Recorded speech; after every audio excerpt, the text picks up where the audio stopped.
Imagine joining a team where everyone comes from different perspectives, backgrounds, and cultures. Now, it sounds exciting, sure, but it can be hard to get on the same page because people might just be speaking different languages. Now, on the other hand, imagine joining a team where people act and think the same, have the same backgrounds and perspectives. Now, out of these two teams, which would you think would be more successful? The answer might surprise you. In the mid 2010s, organizations around the world started embracing diversity in the workplace, and this movement skyrocketed when COVID happened, with thousands of brands, big and small, making diversity a priority. Workplaces started introducing diversity mandates to even the playing field for underprivileged and underrepresented groups.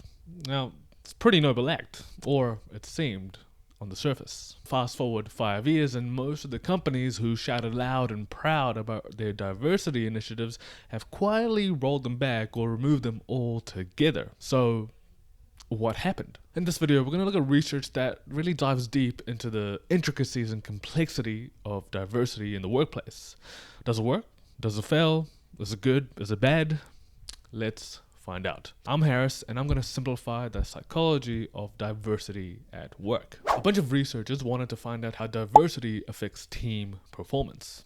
But first, they had a theory, and they went something like this. Now, diversity has the potential to bring together different sets of skills, knowledge, perspectives, and experiences that, when combined, can improve team performance. Now, the idea is that when a whole team has a lot of different places and resources to reach from, they will have more than a team that is quite similar. But diversity can also bring its share of challenges, because when different groups of people come together, there can be a higher cost to coordinating and communicating together, because you have different perspectives and ways of thinking, speaking, and it's harder to, well, it might just take more time to bring that together. Now, here's the big question. When do the benefits of having a diverse team outweigh the cost? And will this result in greater performance? In 2013, a course used an algorithm to sort students into equally diverse groups. Then, the following year, they let students choose their own teams. This created a near-perfect experimental design. We had two groups. We had a forced diversity group, and then we had a self-selection group. In the forced diversity group, the algorithm controlled for gender and nationality. Basically, each group had an equal amount of men and women, as well as an equal amount of people from the US and from overseas. Apart from these controls, each student was randomly sorted into a diverse team. In the self-selection diversity group, students created their own teams. Naturally, this means that students were going to create teams with others who were more similar to them. This meant that not every team was equally diverse. Now, this course was focused on entrepreneurship. The students had a project where they had to create a mini business, like an Airbnb for dogs, for instance. And their performance was rated by professional businessmen on how well the business run and its developmental process on a standardized system. So, what happened? The randomly assigned forced diversity group performed way worse than the self-selecting group. So does this mean that diversity is bad and we should only work with people like us?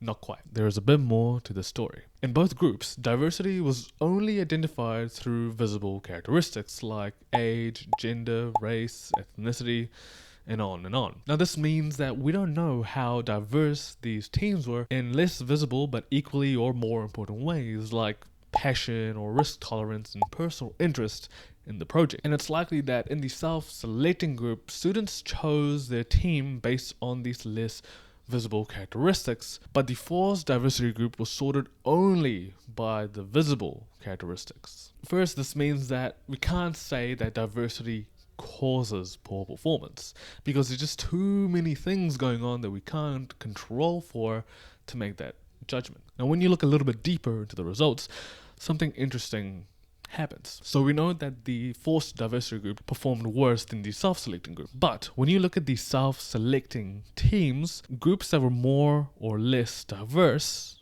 had no significant difference in their team performance. Now, this meant that a bunch of students who came together that happened to have an equally diverse group didn't perform any better or worse than a homogeneous group that had people who were exactly the same. Now, this means that teams that were equally diverse in all of the visible ways were probably quite similar and in the unobservable ways. So what does all of this mean? The first thing is, how are we assessing diversity? You can have people that look different, that are from different backgrounds and cultures and speak different languages, but they can be similar in beliefs and values and personality characteristics. So on the outside, you can go, oh, everyone is super different, but if everyone thinks and acts the same way, how different are they really? Alternatively, you can have people who all look the same, but have internal systems that are very different and personality characteristics that are very different. If we don't assess for that and just look at the diversity on the outside, then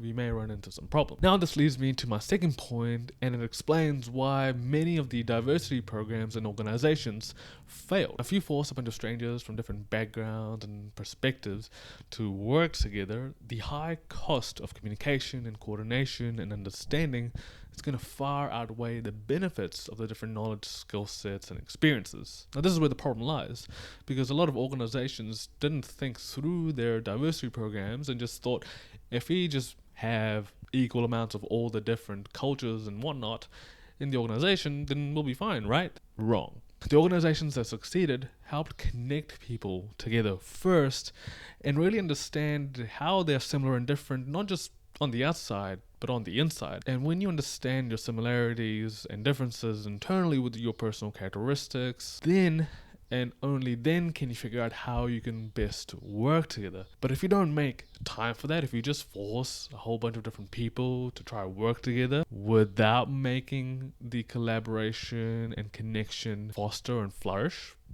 then this isn't going to work. You're going to set up your teams and your workplaces and your organizations to fail, and then you're going to say diversity is bad, it makes performance worse, so I'm going to cancel all the initiatives. No, it's because you didn't do it properly. You just wanted to fast track it because you wanted to look like you were doing something good and right. Or maybe you thought you were doing something correct and good and genuinely wanted to help, but you didn't take the time to think through and slowly work through this process properly. If we're forced to work together with a whole bunch of different people where we don't really know, we're going to come up with a bunch of biases and barriers that are going to make connecting harder. But if you focus on connection and relationship building first, then the biases and barriers will slowly fade away, making working together much easier and much more prosperous. Now, obviously, this is a lot easier said than done. But if done properly, then it will actually make a big difference. You'll still be able to support underprivileged and underrepresented groups, as well as improve your overall big picture outcomes. Now, the research is pretty clear that we are different based on our backgrounds and experiences and our genetics and our biology and what we pick up through our time on Earth. But we are more similar in a lot of ways than we are different. Our similarities are hidden internally, and we have to look past how we are different on the outside. Even though we are different internally and externally, we can leverage our differences for the better. But we have to take the time to do that. That's it. I'm Harris. Like, share, subscribe, and I'll see you again next time.